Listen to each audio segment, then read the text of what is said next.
Hi everyone, so I'm talking to you about my school, Design 39 campus today, and how I might go about bringing the cohesion framework to that school.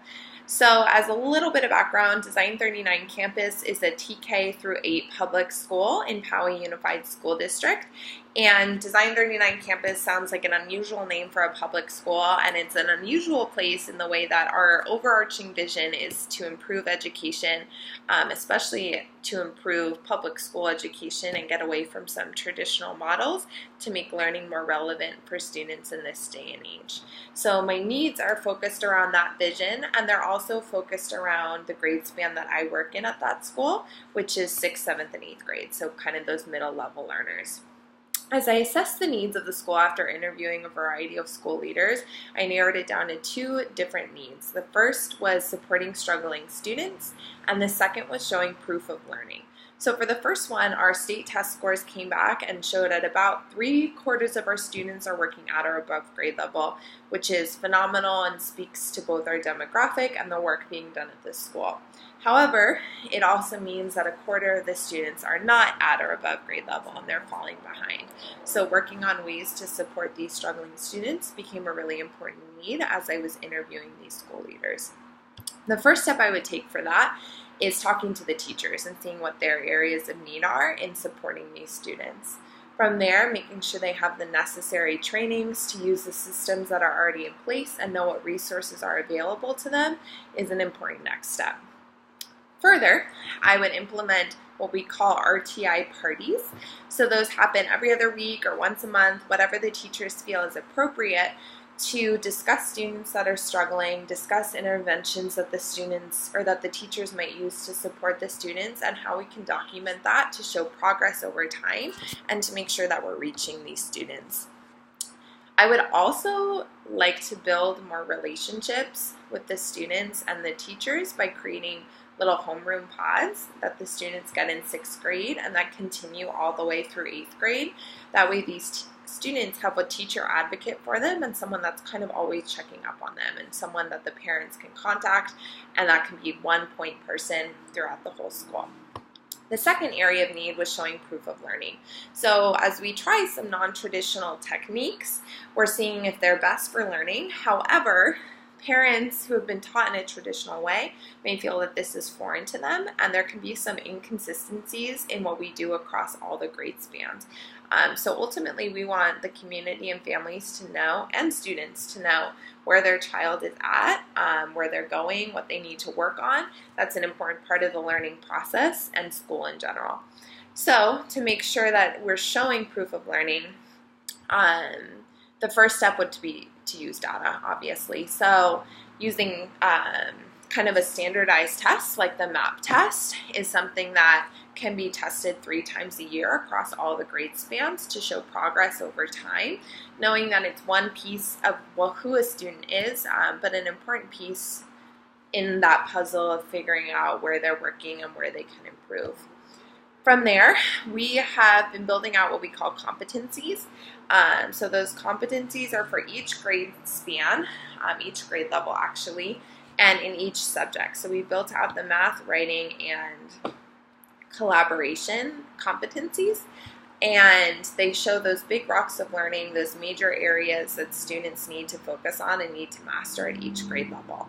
To further this work, common assessments would need to be built so that for each competency there's one common assessment or several common assessments that students can choose from to show that they've mastered that competency. Other work will be in building out the science, the social studies competencies, and seeing if there are any other major skills or dispositions like collaboration that we could build out competencies for at each grade level.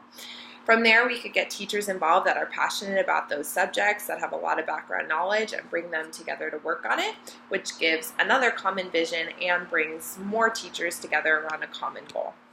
So when I was looking at coaching strategies to work with one of the leaders, school leaders, who's also a teacher that I interviewed, the first thing that I wanted to do was use this morning collaboration time.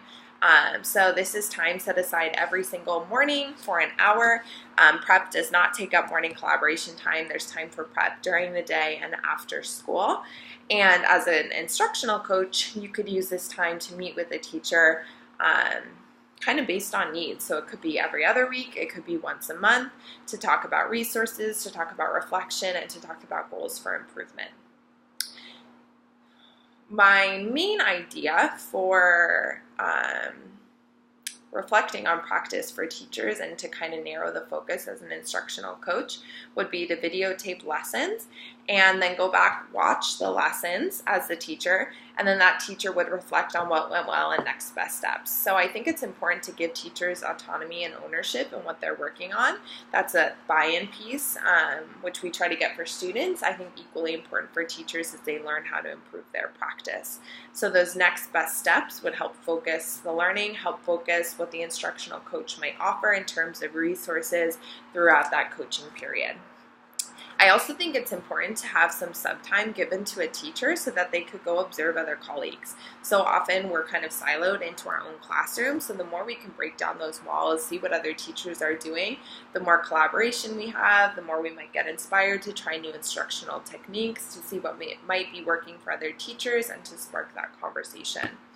Finally, I would help support as an instructional coach by making workshops and conferences known to that teacher. I've had the opportunity to attend some completely free conferences that are right here in San Diego that have been amazing to help me improve my practice, and I know there are a lot of other conferences that you can attend and grants that you can apply for, so making those known to the teacher if that makes them more interested in pursuing their goal outside of the school as well. So how does this relate to the Coherence framework? I focused each of the 4 points on some ways that we could bring the cohesion framework into our school. So that first point was on a focused direction to build a collective purpose. So analyzing what the teachers need and what their reflection is on our school gave me the focus of supporting struggling students and showing proof of learning. So as a 6, 7, 8 span, if that was our goal, then our team meetings could focus on that, and it could build on work that we've already done. So each year establishing a goal and a common vision to move forward under that overarching umbrella of improving student learning, improving education, will help direct the collaboration that we do, which leads to cultivating collaborative cultures while clarifying individual and team roles. So I think that your schedule reflects what you value. So setting aside collaboration time every single morning reflects that that's a value for a school and for the teachers in it. To maintain this collaboration time and make sure it's not taken over by appointments or meetings or other business, it would be important for that team to come together and talk about what collaboration time means. What it is used to talk about, who is a participant in the collaboration time, and set those clear guidelines so that that morning, that hour every single day is really used as a gift to improve student learning, and that the conversations are focused on the learning. And then deepening learning to accelerate improvement and foster innovation was that third area of the Coherence framework. And I think this makes it really important to emphasize that as teachers, we need to have a learner mindset as well. We want our students to have deep learning in the classroom, and we should also be learners outside of the classroom and in improving our practice. So making opportunities to observe other teachers available is an important way to do that. Providing chances to attend conferences or visiting other schools is a great way to do that. Working on being flexible and open to change. So I think this is part of developing a reflective culture where we're always thinking about what we've done, what went well, what can be improved, and leaning on our team members to improve that education, to improve our instruction, and to improve as professionals for student learning. And finally, securing accountability from the inside out. I think from an administrator perspective, it's just important to be present, to attend team meetings, to attend collaboration time, to be in and out of the classroom, to be working with the students and with the teachers, and to be a really present part of the school as well. And further, I think that getting buy-in is a hugely important way to secure accountability. If the teachers have say in what's happening and decisions in their improvement, they want to do the work more, quite honestly. And encouraging collaboration is that next step. So when teams are developed, when relationships are developed, you want to be there for your team. You don't want to let them down, and that also secures accountability to get the work done. So ultimately, we achieve this coherence by being united around a common goal of improving learning for students.